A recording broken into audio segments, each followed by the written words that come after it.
Investor's Edge with Gary Kaltbaum. Straight talk about you and your money. Now from the BizTalk studios, here is Gary Kaltbaum. And welcome once again to Investor's Edge. I'm Gary Kaltbaum, your host. Thanks for being with us today. Glad you're here, ladies and gentlemen. Happy that you are listening. It's October 3rd. It's Thursday. It's 2024. And in case you don't know, this is the least listened to, most important show that you'll ever listen to on you, your money, the markets, the economy, your job, your industry, the election, and everything else that matters. And we do it without any ulterior motive, agenda, or bias. We state the facts. We complain about all because they have rotted us. And we'll have a bunch of that today. Wait till you hear. Wait until you hear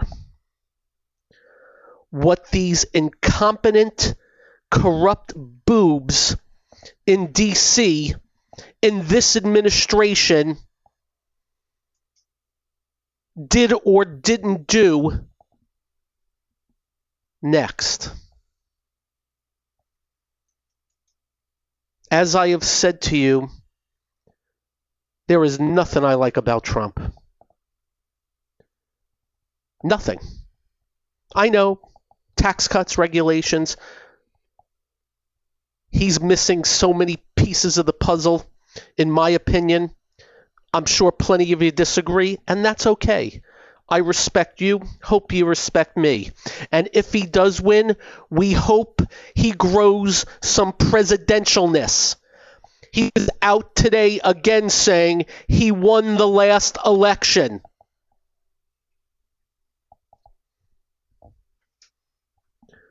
But I digress. If you do not get this radio show in your city, we'll post it at GaryK.com. We'll also post it on our Twitter feed, which is now X. And if you don't follow us on X, you should. Just go there and put our name in. And if you'd like to email us, we just want you to be nice and respectful, because that's the way we are right back at you. And we stop there. We have a loaded show today, but I have to start with one stock, a gargantuan potential sore thumb. Notice the word potential. There are never ever guarantees on anything we do here, anything we state here. If you recall, on January 5th, a Friday of this year, leading up to that day, we were explaining to you how NVIDIA was setting up for a potential major breakout of a 5-month trading range. Remember that? And on that Friday the 5th, we said, it's tightening up here, and it looks like it's getting close. On Monday, it breaks out, goes up 90% on that move before topping out. That's what I am talking about when I say to you on this show, sore thumbs. Today, a little bit different though. Today is not about something that is breaking out of range. But as you know, we are students of history here. And I want to harken back to the year 2015-2016.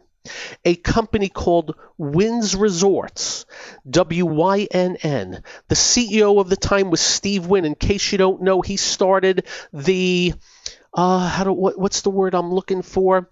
The glamorization of Las Vegas when he started with the Mirage and all these really nice hotels. Steve Wynn was ultimately, his ass was kicked out from being CEO. There was accusations of sexual this and that from massages. Who the hell knows? But he's not there anymore. But I digress. In 2015-2016, Wynn's Resort stock was in a bear market. Simple as that. It had dropped I'm pulling it up as I speak. It had dropped big time. I'm going to get the monthly out, excuse me. From a high of 250 to a low of 50. And for the life of me, excuse me, I don't remember why. I just remember that it did. And in those months, Steve Wynn bought $100 million worth of his own stock on a couple of lots. Didn't buy it all at once, but he bought big chunks at the time.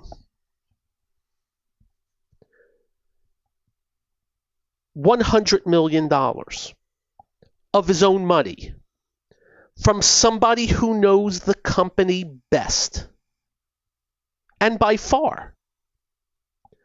Subsequently, by 2018, the stock went up about fourfold off of that buying, and I have no idea what he did with his stock afterwards.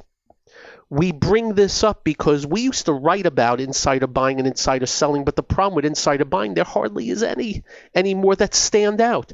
The sore thumbs that can get one excited. Holy crap, look what that person just did. And then there's this morning.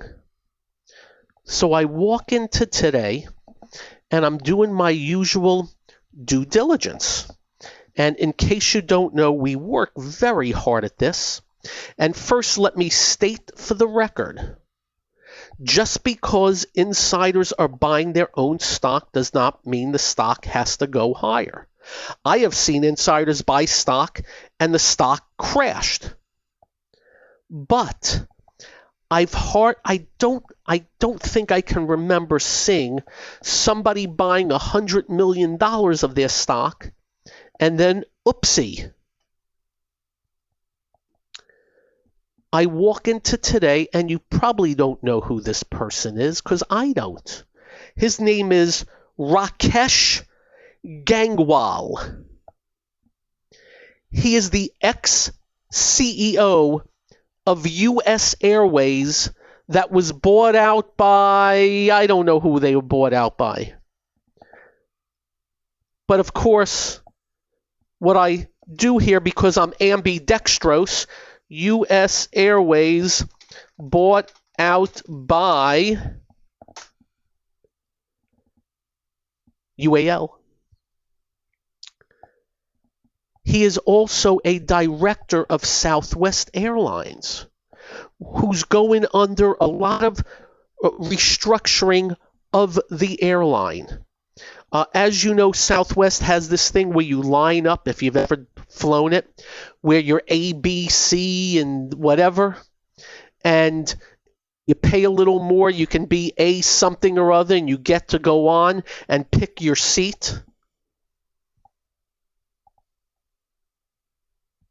There's no first class, there's no premium. And they're changing all that. Also, there have been some activists putting on the push. Gary Kelly, the CEO, and he was chairman of the board. I believe he is now resigning from that going forward. Was a great CEO. I find out this morning on September 30th and October 1st, Rakesh Gangwal bought $106.7 million of Southwest Airlines stock just in the last few days.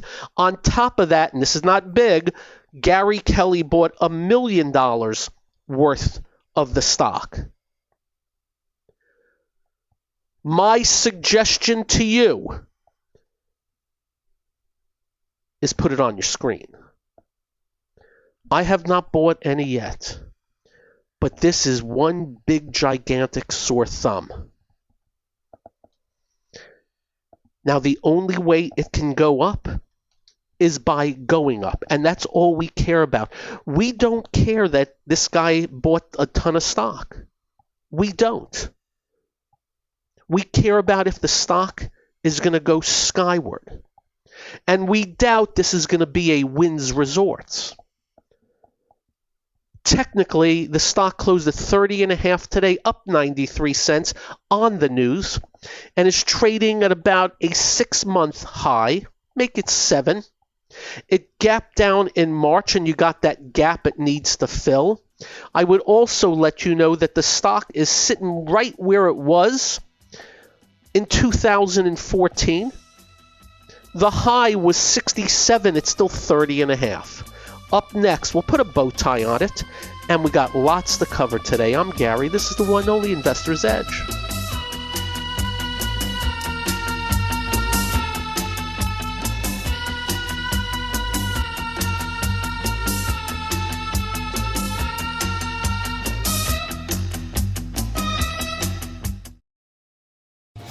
Hi, I'm Gary Kaltbaum, host of the nationally syndicated radio show Investor's Edge. We're not just handsome radio people. We manage investors' money for a living, specializing in fee-based discretionary money management. No big commissions, just a fee on the assets that's managed. We also provide a full range of personalized services, including retirement planning, fixed income, and educational needs, all to assist you in achieving your financial goals. Understanding not all individuals have the same needs, we'll carefully evaluate your personal goals to determine a proper investment strategy. If your current approach to investing is not getting you to where you would like to be, call us to make an appointment for a complimentary portfolio review.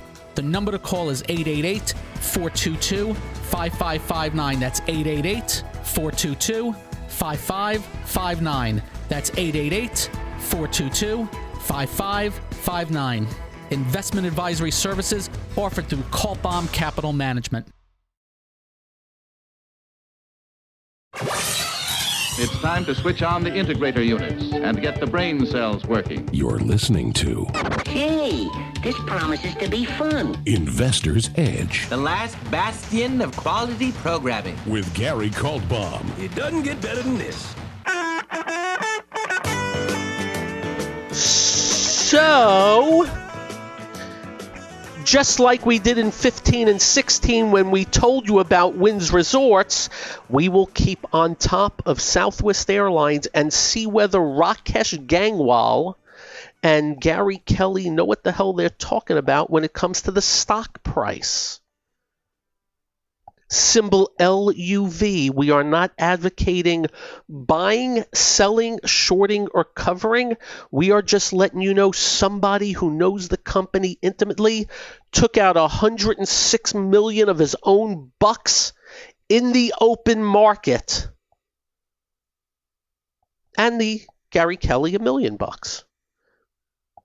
We start with Southwest Air. Next. Oil price is up $3.78 today. That's a huge move. What is happening is the talk that's been going around is that Joe Biden has been talking to Israel about attacking Iran's oil industry.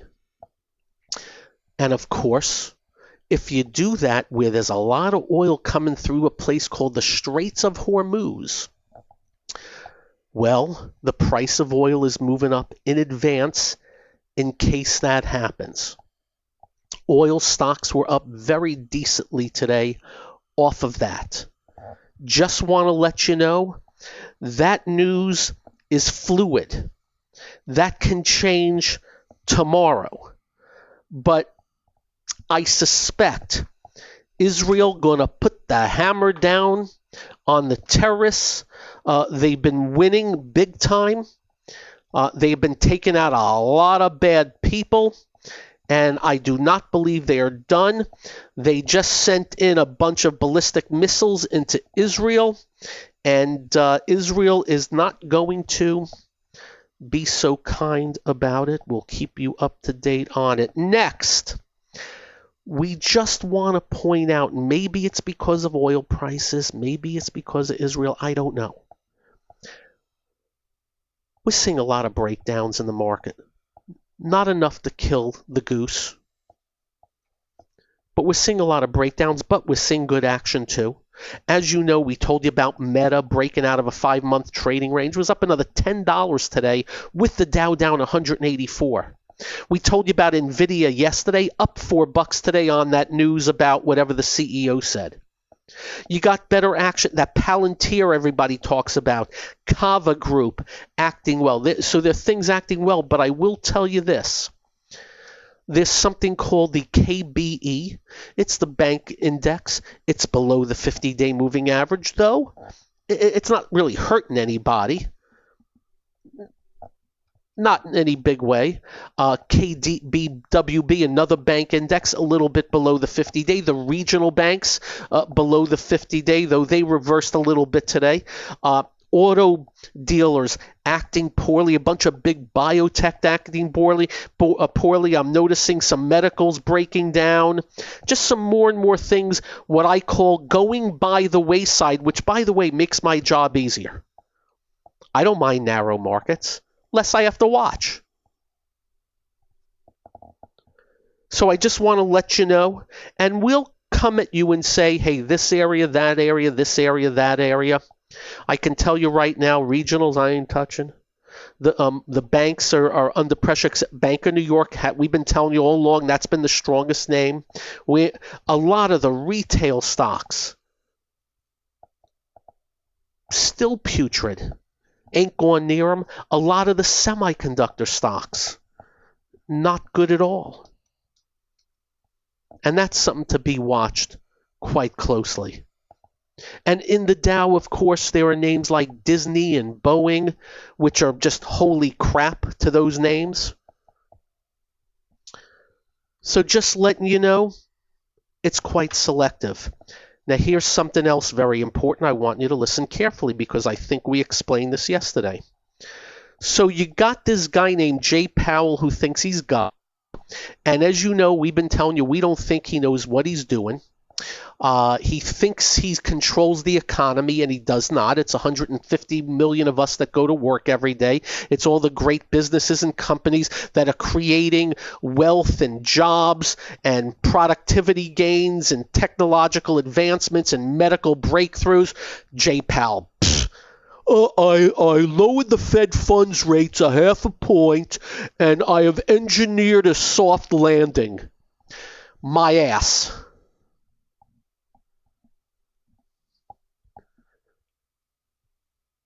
What's interesting is, as he has lowered his little Fed funds rates, which, by the way, as we have said to you, is way above the free market, the investing, trading, and speculating of investors, traders, and speculators, the 10-year yield, which is a lot more important than Jay Powell, unless he's printing to $9 trillion.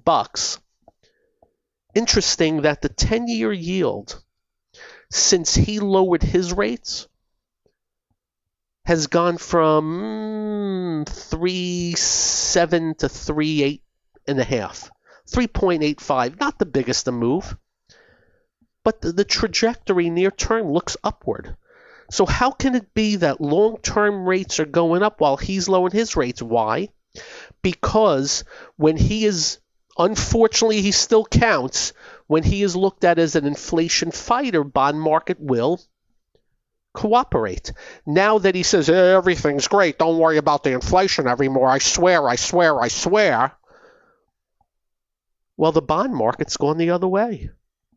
And we're not saying inflation's coming back. We're talking about the rate. Of course, you're still paying high prices. By the way, I went to see the Halloween candy today. In Publix here, they're offering these bags of Nestle's, the Crunch and stuff like that. $5.99 a bag. That used to be $3.99. But they're offering 2 for 1 like they're doing you a great deal. Just letting you know. Anyway, so we're letting you know that the bond market, we better not see 10-year yields go to 4, 4.25, 4.5. I don't think the stock market's going to be very happy about that. So we're going to be watching that closely because the 10-year yield is not behaving well this second. And remember, what we really do believe, and we pull no punches, this guy Powell don't know what the hell he's doing.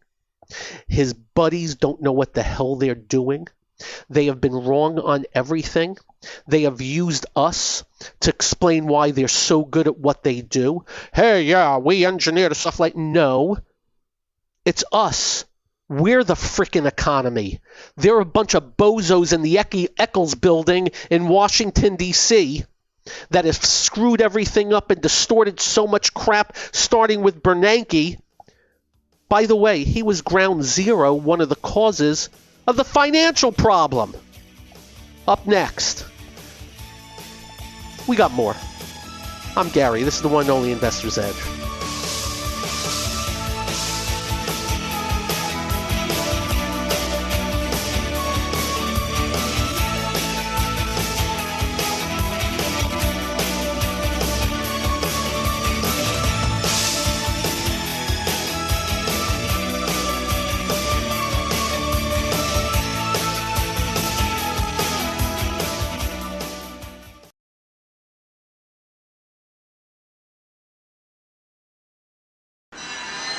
Listening to America is talking. Investor's Edge. He's got to be pleased with that. The crowd is just on its feet here.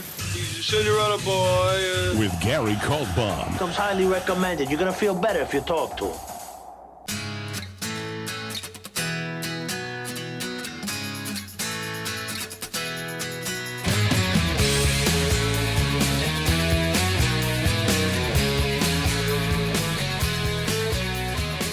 So, 41,943, 42,001. The Dow was down 184 today. I think at one point today, it was down 41,847. It was down like 330. And it was down like 240 with like 3 minutes to go when they popped it for 60 points. It was still down 184. And just IBM remained strong, up another $3, but pretty much everything down a little bit. Nothing bad. Goldman was down $6 under the 50-day moving average right now. Not hurting anything, but under the 50-day moving average. Apple was down $1. I think Apple was down $3 at one time today. Am I right? Where'd the interesting. Apple rallied in the last 10 minutes from 224 about $1.80. It was down about almost $3, and they really popped it into the close. Wow. Big move in the last few minutes on Apple. Do I see any news into the close? No, I don't. No. What else? China. Oh my God, China stocks were down today, except for a couple. But I must tell you, the amount they were down, the China stocks, a fly on an elephant's butt. That's how strong they've been. And we will see how they pull back to where they pull back, and hopefully some entries, because we think, well, something's going on. Advanced declines today were not very good. The crypto kind of flattish and still nothing going on.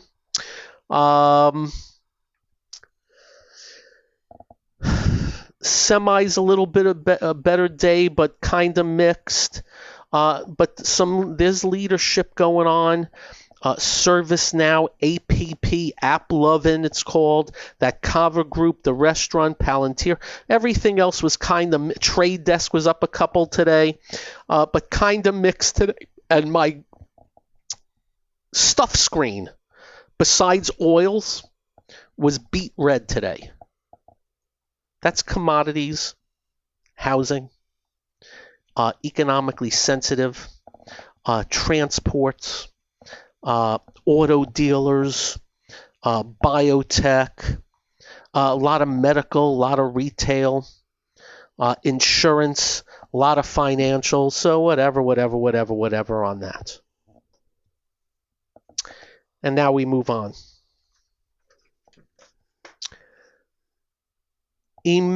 Well, do you remember what they did to George Bush on Katrina? Do you remember that? Remember, the media's scum.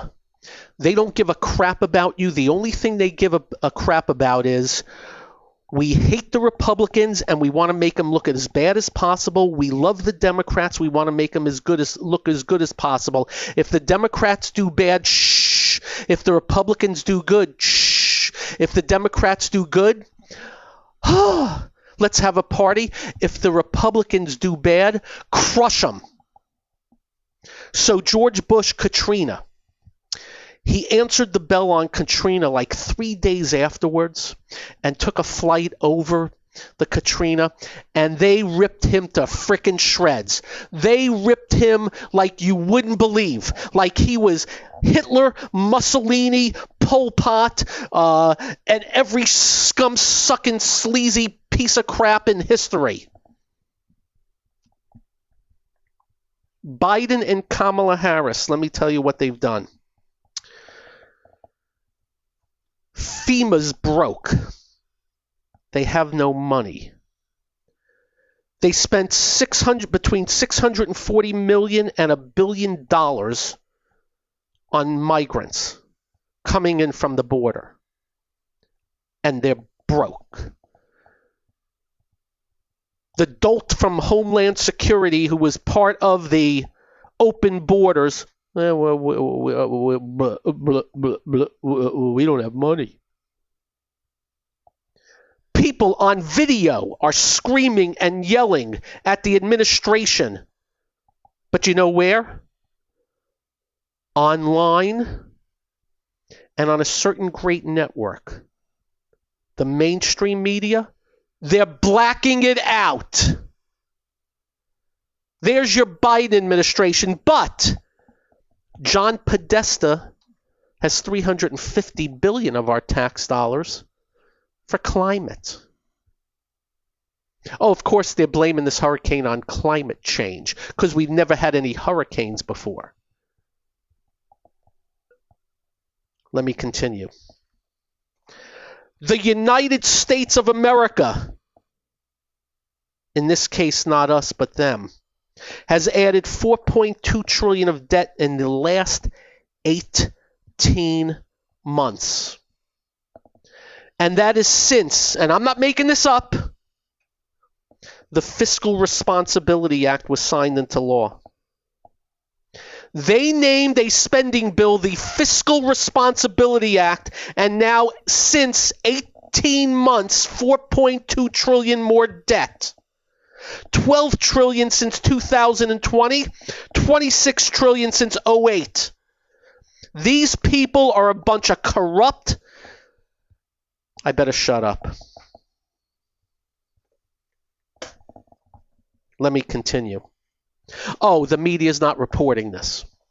Let me tell you what else the media is not reporting. Did you watch the debate? J.D. Vance said, they said they're lying, J.D. Vance and Trump, when they say that Kamala Harris was named the border czar. CBS put up on their Twitter feed that same thing. Yet somebody put up a reporter from CBS announcing that Joe Biden has called Kamala Harris the border czar. These people will lie out their ass right in front of you and just not care.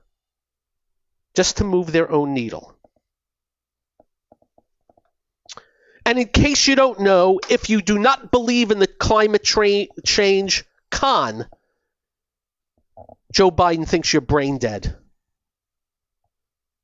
They must be brain dead if they do. That's what Joe Biden said about you, just letting you know, I must be brain dead. While they confiscate our wealth. And on a side note, in Seattle, a judge released an accused killer 27 hours after murdering a 65-year-old military veteran. I just have to mention that.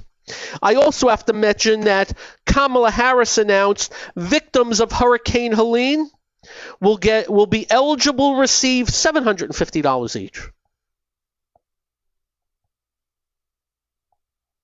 Ain't that great? Do you know what the migrants have been getting?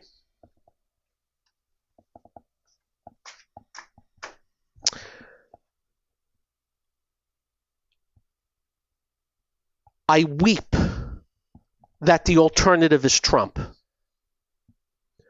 But we cannot continue the trajectory of these people that are conning the living hell out of you with a complicit media. Do you know what else is not being reported today? I'll finish this with this, and this has nothing to do with you. Do you know the second gentleman, the husband of Kamala Harris? 3 people have come up and they sweared by it and have evidence of it that he slapped the hell out of his ex-girlfriend a few years back. That will not be reported except for outlets. Imagine if it was the husband of Nikki Haley if she was running for president. Headline news, 24/7, calling her an enabler. This is what we're dealing with. And that's how you get the $35 trillion of debt. If the media did their frickin' job, this would never be. It would never be. Can you tell my frustration? We are just nothing but their slush fund, their marks, and again, I weep that the alternative is Trump. To all the Trumpians, I respect the hell out of you. If he wins, I sure hope he finds a little bit of... I think you know what I'm talking about. Up next.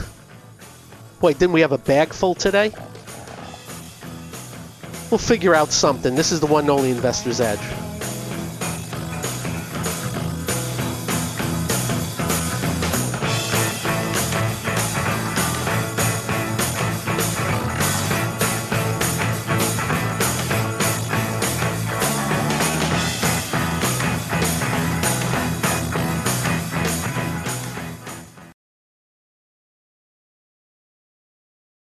You're listening to... What are we waiting for? Well, what are you waiting for? 1, 2, ready, go. Action! Investor's Edge with Gary Kaltbaum.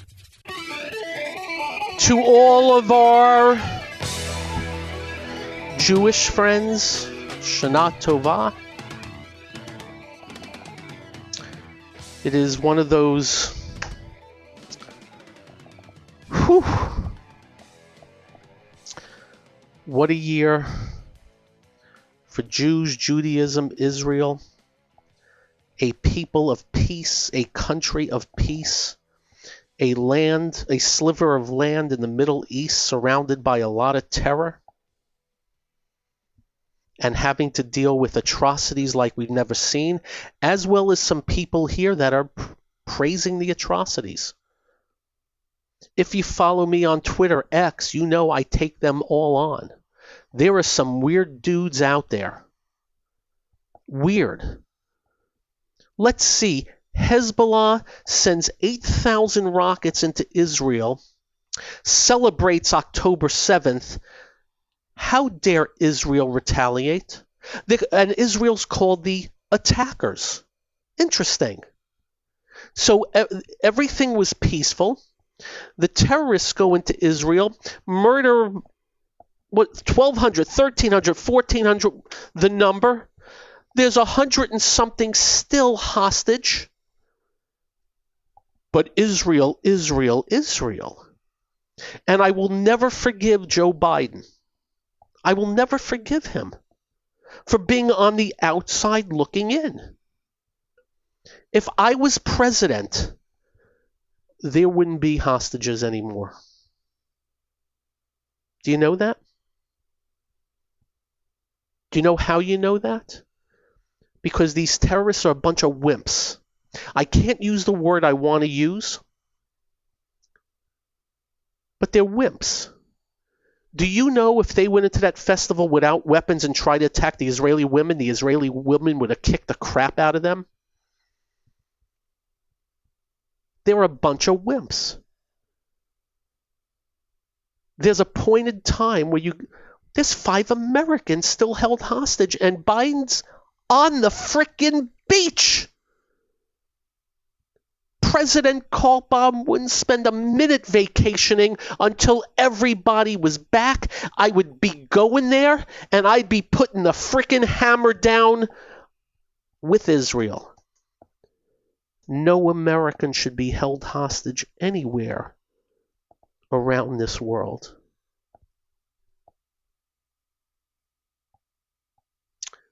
But the media give them a pass. The media, again, look how I keep bringing it up. The media saying nothing about the Afghani women sent back to the Dark Ages can no longer educate themselves. They have to cover themselves head to toe. They can't drive. They can't speak. They can't do anything, and they get the crap beat out of them. They're being married, 12-year-olds being married off to 60-year-old men. Oh, I thought Biden and Harris cared so much about women. You see my frustration, why I'm so pissed off? If there was a good Republican candidate, this would be layup city. But Trump keeps falling over his face, still trying to be cutesy from 2016, and that crap don't work. And I got news for you. Some of the crap coming out of his mouth, women and independents are going to still run away from him, and he may just lose this election to this woman who's failed for 3.5 years and is running debt and deficits up the wazoo and is promising, amazingly, something they would never do in the past. They used to lie about it, that, oh, we're not going to raise taxes, and then come after you. They've announced they're going to raise trillions of dollars, confiscation of wealth out of the economy, and it's still a close race. Candidate Kaltbaum would be up 10 points right now. By the way, candidate J.D. Vance, I think, would be up 5 to 10 after watching that debate. And unfortunately, Trump doesn't change. He's out today saying he won the last election, and I'm telling you, he loses votes by saying that. I move on. We segue. Right? The market's getting, we segue. The market's getting a little more split. We like that. We like narrower. We really do. You know how everybody says we love these broad markets? No. Give me narrow. It's easier for me. And you know what happens with narrow? A lot of money go into the few. And the few do even much better. And if you're able to really isolate, listen, we've isolated Meta as the best big name stock of the, Magnificent Seven on the breakout at 545. Boom, 582 before you can say boo. And maybe that changes tomorrow, but that's what we love to do. We hopefully NVIDIA from yesterday, we isolated Spotify working. We isolated Mercado Libre. We stopped out. Didn't work. Not everything works.